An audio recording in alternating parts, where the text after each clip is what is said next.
So, ayon sa pagsusuri ko is mga AFAM is magkakaiba yung ugali talaga best. And mostly dyan, sensitive. There's two kinds of sensitive AFAM. Yung AFAM na sensitive siya pero open-minded. At saka yung isa naman, sensitive siya pero hindi siya open-minded.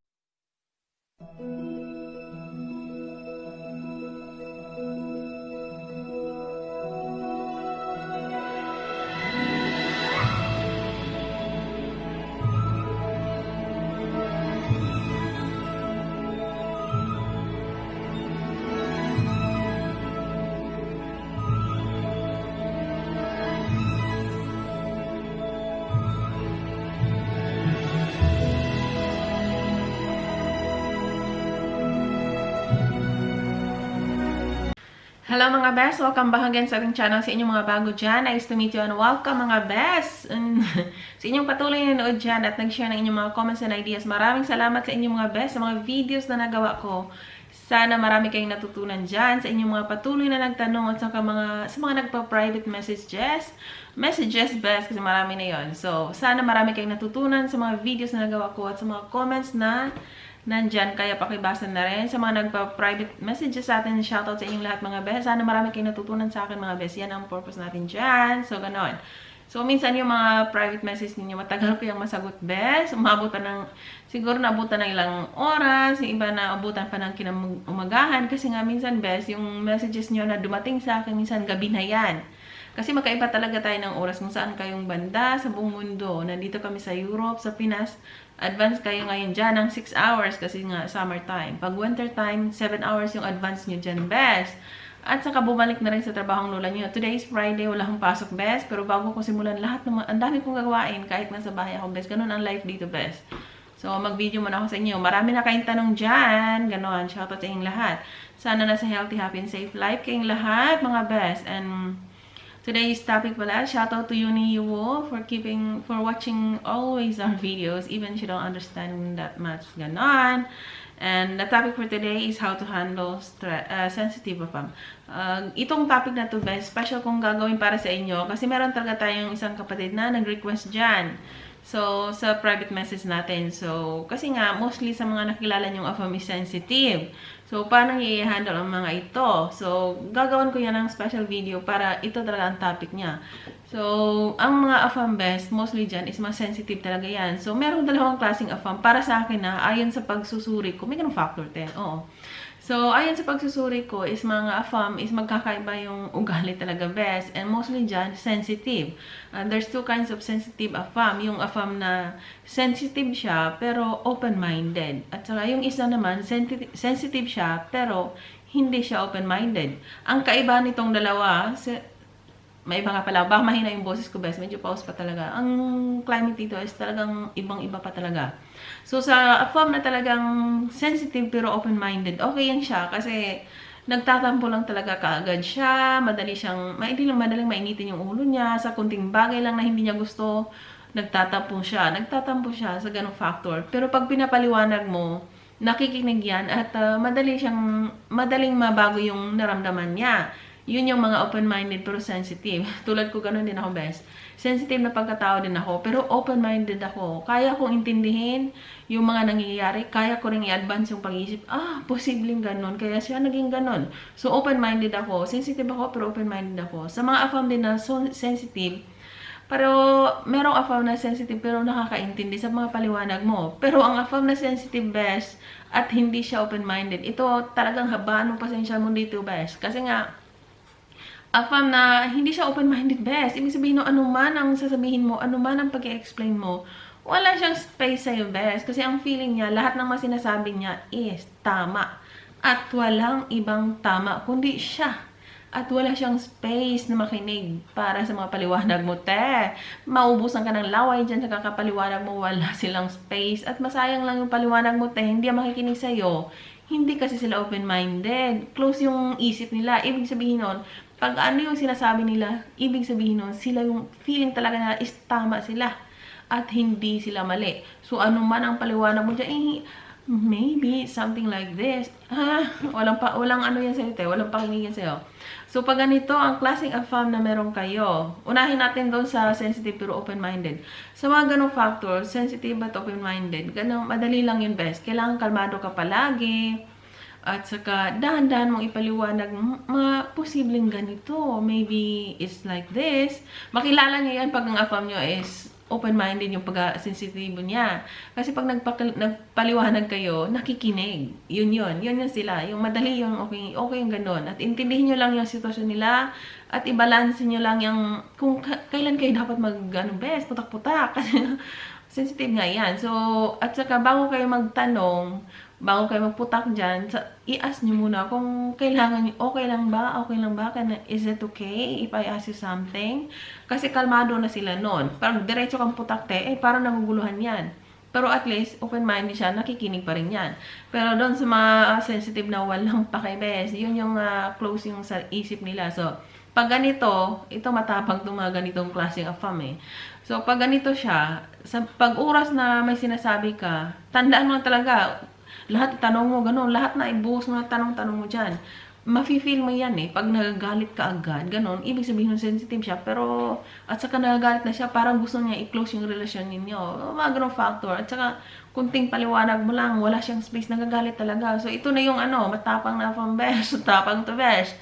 So, ang pag-handle mo sa ganito, dapat, bago ka magtanong sa kanya, nag-iisip ka ngayon ng marami sa utak mo, marami kang tanong So, ang gawin mo, honey, my love, so sweet. Mga ganong factor, kailangan mong uto-utoin yung mga ganitong klaseng affirm Uto-uto ang katapat niyan. So, relax ka relax ka, at sabihin mo sa kanya, honey, is it possible that I would like to ask you something if it's okay for you. So, pag ganitong factor, best, at may pa-sweet-sweet ka pang messages dyan, so, kalmado si affirm mo, best. So, na-relax siya. So, mga ganong factor. So, i-ask mo muna siya, best. So, kailangan magpaalam ka kung may gusto kang itanong o mga ganong factor. So, at least, prepare yung sarili niya.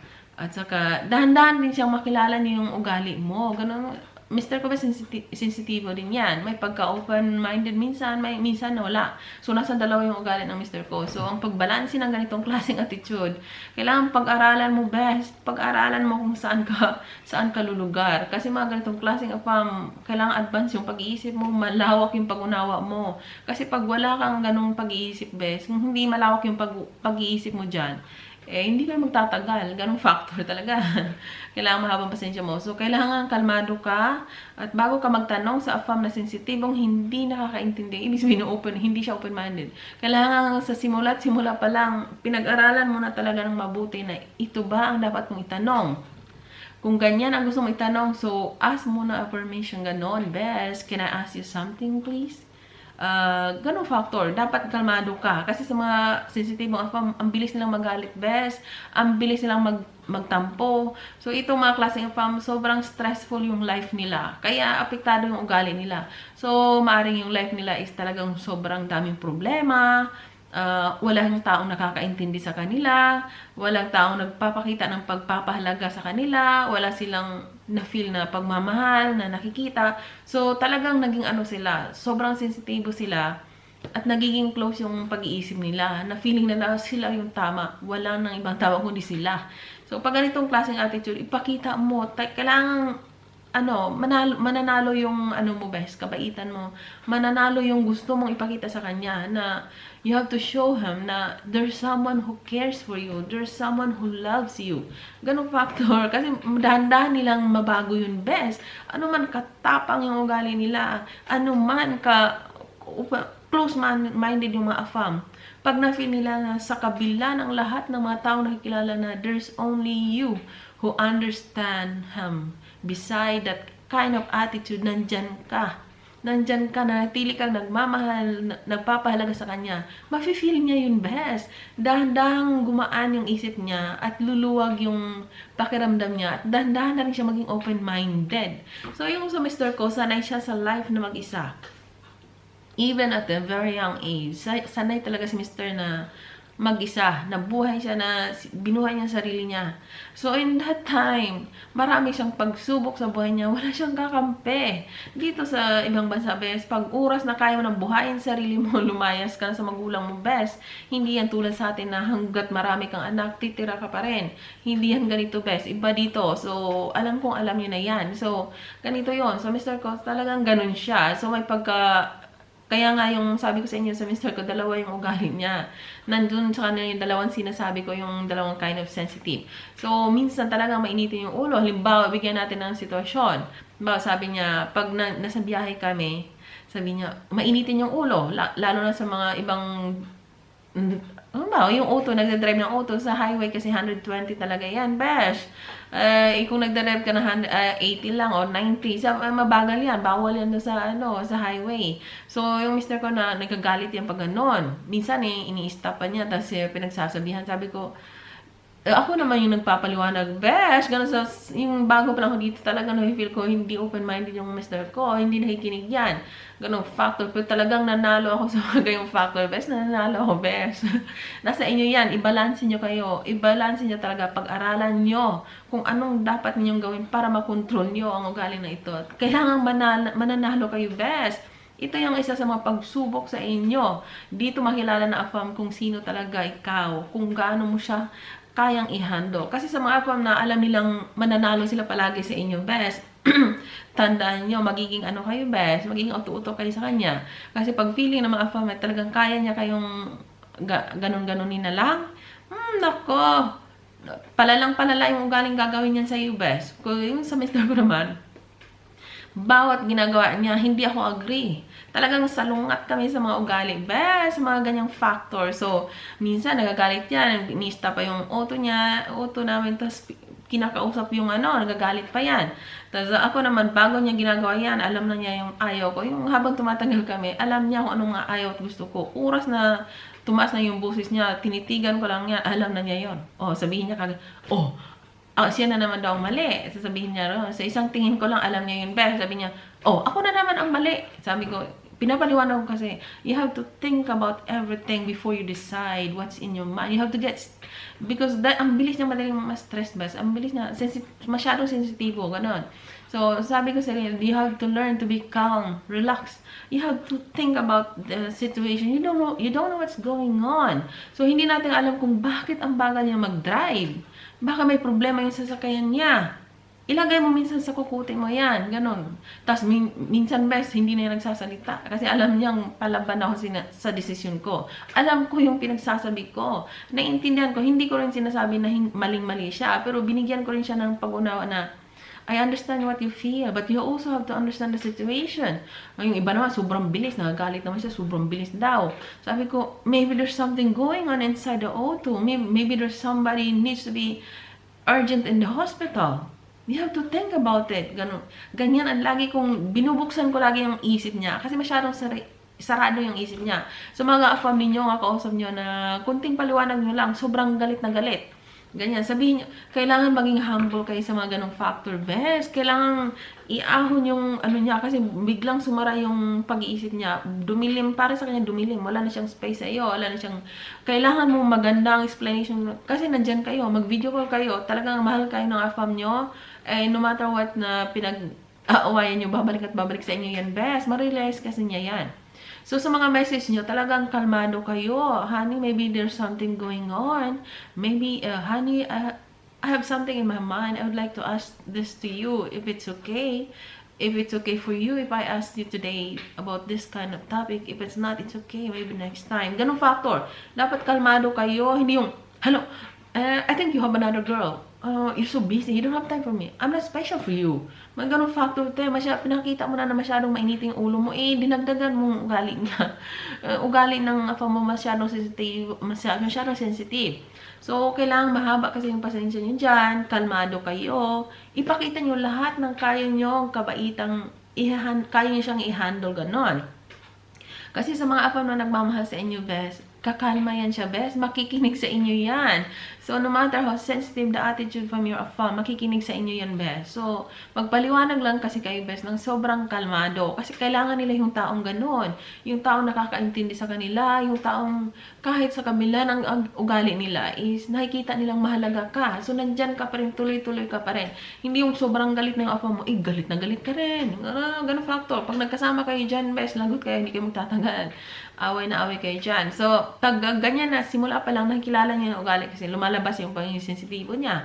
So, simula pa lang, pinapakita mo dyan sa video ko, sa pag-uusap niyo, na kalmado ka.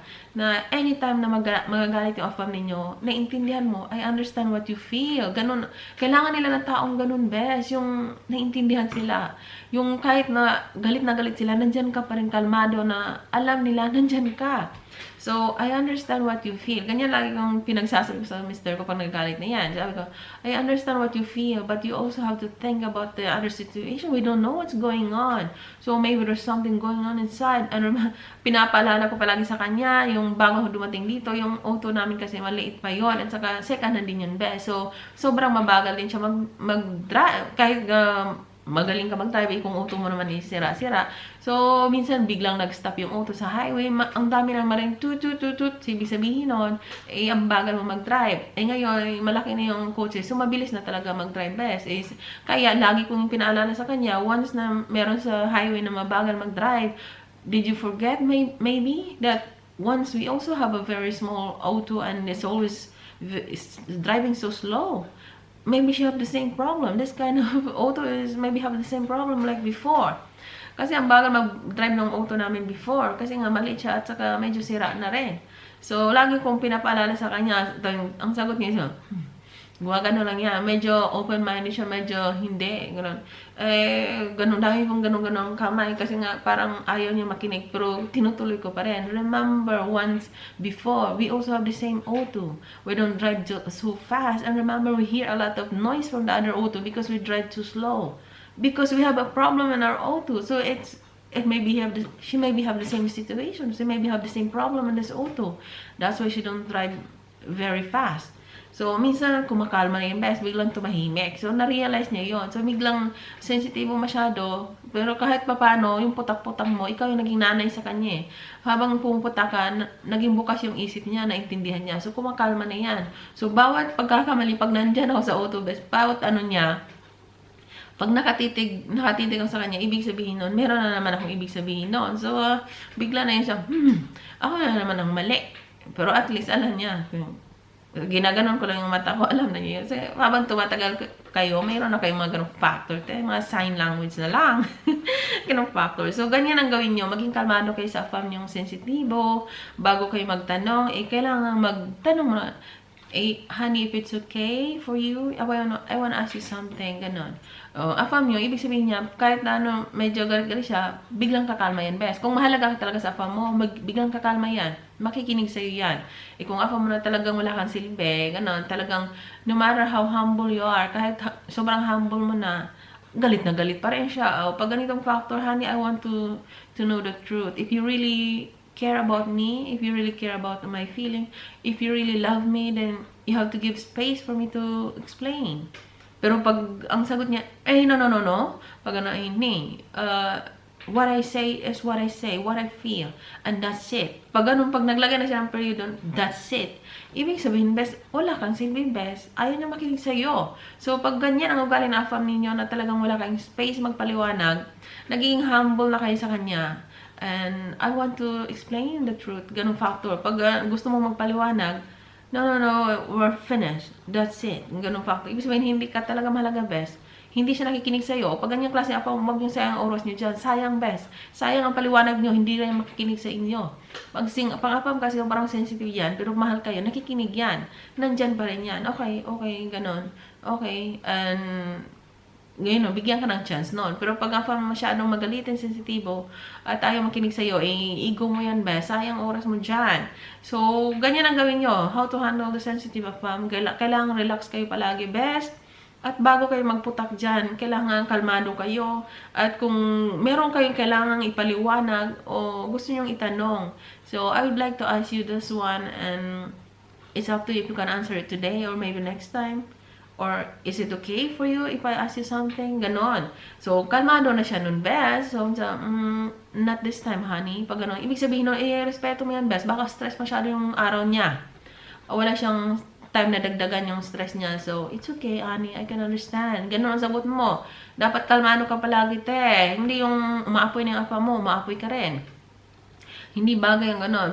Kaya nga minsan nagtatagal yung mga taong sobrang magkaiba yung ugali. Bakit?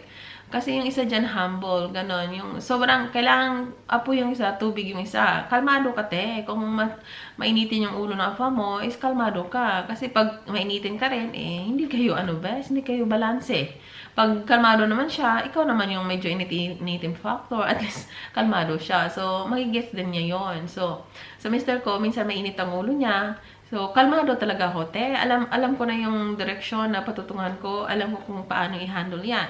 Pag hindi na siya galit, best, hindi na siya, okay na siya, relax na siya, pwede na ako maglabas ng, lumalabas yung ugali ko. Siya naman yung ganon. So, parang ang tawag diyan, pagong ba yan? Siya naman yung ganon. So, ganyan yung best. Hindi yung galit na galit siya, ayun ka rin, nagdadabog ka rin. So, wala, hindi kayo tatagal yan. So, sa mga family nyo, kausapin ng maayos, at kung magpaliwanag din kayo ng maayos, best, kailangan nila yung taong maghalang, alam nilang talagang nirespeto sila, mahalaga sila, kailangan nila yung ganong tao sa masensitibong apam. So, kailangan nyo magpaliwanag ng mabuti, kalmado kayo, at saka lahat ng pagmamahal at care, ipakita nyo sa kanya. Kasi kailangan nila, uhaw sila sa pagmamahal, kaya masyado silang ganon. Masyado silang sensitibo, bes. Sanay sila sa buhay na sobrang stress. So, kailangan nila ng taong magmamahal sa kanila, nakakaunawa sa kanila. Besides, the attitude na meron sila is nandyan ka pa rin para mahalin sila. Ipakita na nag-care ka sa kanya. Pero hindi yung sobra best, wag naman masyadong lagi na lang. Pero kung lagi na lang, wala naman siyang space na makikinig sa'yo, wala siyang pakialam sa sinasabi mo. Pag ganong factor, minsan, bigyan mo siya ng chance. Paliwanag ka ngayon. Wala siyang pakit sa sinabi mo, best. Mainit nga ang ulo niya, dapat kalmado ka. Kaya kung sabihin mo na, if it's okay, pag ang sagot niya, no. So, no is no, te. Huwag mo ipilit, te. Ganon. So, pag kalmado na siya, pag mahal ka na ako mo, bibigyan ka talaga ng chance na mag-explain. At lahat ng itatanong mo, nandyan yan para makinig at sagutin ka. Kahit sensitibo yan. Pero paliwanag mo, bawat paliwanag mo, nakikinig yan, best. Kasi nga, mahal ka niya. Ayaw ka niya mawala. Pero ang sensitive na fam, na nagpaliwanag ka na, naging kalmado ka, ginawa mo na lahat ng kabutihang alam mong ito ang dapat gawin, wala pa rin pakialam sa'yo, wala pa rin silbi na, hindi mo pa rin gusto ang sagot niya, hindi mo pa rin gusto ang kinikilos niya. Pag ganitong klase ang fam, hindi kayo compatible niyan, best, i-let go mo yan. Kaya lagi kong sinasabi sa inyo, don't love too much the fam. Pag bago pa lang kayo na fam ninyo, huwag kayong magtiwala ng husto at huwag kayong ma-inlove. Anytime pwedeng lalabas yung mga ugali niya at hiwalayan kayo. Or any sa inyo, either ikaw o siya ang magsawa sa inyo. So, iwasan yung masyadong sensitive at pam. Kilalanin nyo kasi, bago kayo magsimula, kailangan yung makilala nyo muna ugali ng pam. So, mas okay talaga mag-video call kayo. Kasi dyan yung ma-feel kung masyadong okay ba yung pam ninyo, sensitibo na nasa lugar ba, o sensitibo na wala na sa lugar. So, yan lang advice ko sa inyo. Best, talagang sobrang pag-aralan nyo kung saan kayo dapat lugar na puputak, ganun factor. O kaya, dapat talaga magpaliwanag kayo ng kalmado kung meron kayong gustong ipaliwanag. At, kung nagkamali man kayo sa feeling nyo, maghingi kayo ng sorry, best. I'm sorry, honey. I did not mean to do that because like this, kung ano dahilan mo, best, sabihin mo. Pag ang afam na mahal ka, maintindihan ka niyan, best. It's okay, honey, I understand. Ganun ang sagot ng afam na nakakaintindi sa inyo. Yan yung afam na sensitive, pero open-minded siya. So, willing siyang makinig sa paliwanag mo. So, sa mga afam na hindi kayang lahat ng kabutihang ginagawa nyo, ayaw pa rin. Ayaw is ayaw. Hello, the feeling is mutual. Let's go find our own business. So, sa mga afam na ayaw makinig sa inyo, walang space sa inyo, huwag nyo nang pansinin yan, best. Sayang oras nyo dyan. So, just be who you are. Be humble and kind. Kailangan sa sobrang sensitibong afam yung taong nakakaintindi sa kanila, nagmamahal sa kanila, nagpapahalaga sa kanila. So, gawin mo yun, best. Gawin mo yung lahat ng kabutihang kaya mo. Kung ginawa mo na yan, wala ka pa rin silbi, ang sagot dyan is iwalay mo yan. Ganong factor. So, sana meron kayong natutunan dyan, best. Meron kayong natutunan sa mga nasabi ko. At saka sa yung naghingi ng topic dyan, Bes, hindi ko binabanggit yung pangalan mo. Shoutout sa iyo at sana lahat kayo marami kayong matutunan dyan. Kasi sa mga AFAM, mostly is stressful yung life and mostly sa kanila is masyadong sensitive. So, kunting bagay lang nagagalit na yan, Bes. Kunting bagay lang, hindi yan nakikinig sa paliwanag mo. So, maybe it's not the right time for you to explain the reason, magandang factor. Pag walang space yan, Bes, mainit talagang ulo nila. There's no way for you to explain kasi wala yung space na makinig sa'yo, Besh. Hello, Besh, walang space yan. Hintayin mo kalmado yan bago ka mag-explain. So, huwag kayong masyadong putak, huwag kayong masyadong messages sent dyan pag mainit ang ulo ng fam ninyo. Lalong nagagalit yan. So, hintayin nyo naging kalmado siya para maging okay ang lahat. So, good luck sa inyo mga Besh and sana makahanap na kayo ng tamang afam. Basta pag pasaway yung afam ninyo, let go mo lang yan and take care and God bless sa inyo and good luck. God bless.